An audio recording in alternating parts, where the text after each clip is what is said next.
Chinese American pleads guilty after attempting to take trade secrets to China. A Chinese man has pleaded guilty after trying to board a flight carrying trade secrets from his Kansas-based employer to China, according to federal prosecutors. Zhang Junjie, 57, also known as Jeff Zhang, pleaded guilty to one count of making a false statement. The U.S. Attorney's Office for the District of Kansas announced on April 1st. According to prosecutors, Zhang, a naturalized U.S. citizen from China, was a resident of Tulsa, Oklahoma. He worked for a Wichita-based aviation company as a senior material and process engineer, which gave him access to confidential data and proprietary information. The company reported Zhang to the FBI in 2018 after he displayed suspicious behavior during a work trip to China, according to prosecutors. In September 2019, Zhang was stopped by Customs and Border Protection agents at an airport in Dallas before he could board a plane bound for China. When asked by the agents, Zhang initially made the false claim that he didn't have any work-related information on the thumb drives and laptop that he was carrying at the time. Zhang later changed his claim after the agents examined his electronic devices and found documents from his employer labeled proprietary and confidential, including graphs and blueprints related to the company's aviation work. According to prosecutors, Zhang subsequently said that he was authorized by his employer to have the documents. Prosecutors said the company later confirmed that Zhang's statement was false and that he was not authorized to possess the documents.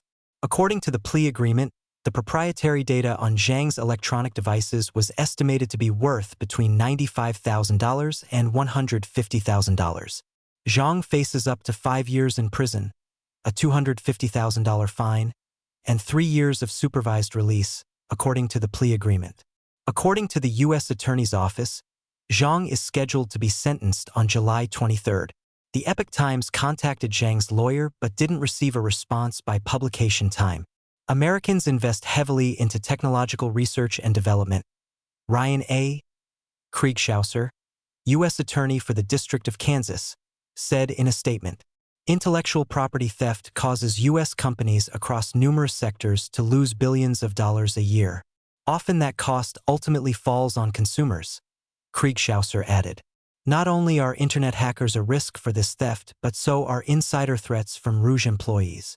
In 2017, the Commission on the Theft of American Intellectual Property estimated that the U.S. economy suffers an annual loss of between $225 billion and $600 billion due to counterfeit goods, pirated software, and theft of trade secrets. The Commission called China the world's principal IP infringer. China continues to obtain American IP from U.S. companies operating inside China, from entities elsewhere in the world, and of course from the United States directly through conventional as well as cyber means, the Commission wrote. These include coercive activities by the state designed to force outright IP transfer or give Chinese entities a better position from which to acquire or steal American IP. Lawmakers have introduced legislation aimed at tackling the issue. Representative Mike Kennedy and Senator John Curtis introduced the Combating China's Pilfering of Intellectual Property Act last year. According to Kennedy's office, the legislation would impose sanctions on any person or entity determined to have engaged in a pattern of significant IP theft or has received stolen U.S. IP knowingly. The legislation would also bar entry to the United States for senior Chinese Communist Party officials, top government leaders, and active-duty Chinese military personnel until Beijing takes meaningful steps to stop the ongoing pattern of IP theft. In November last year, a former engineer with dual-use Chinese citizenship was sentenced to 46 months in prison after pleading guilty to one count of theft of trade secrets. The engineer was found guilty of stealing infrared technology used by the United States to detect nuclear missile launches and track ballistic and hypersonic missiles.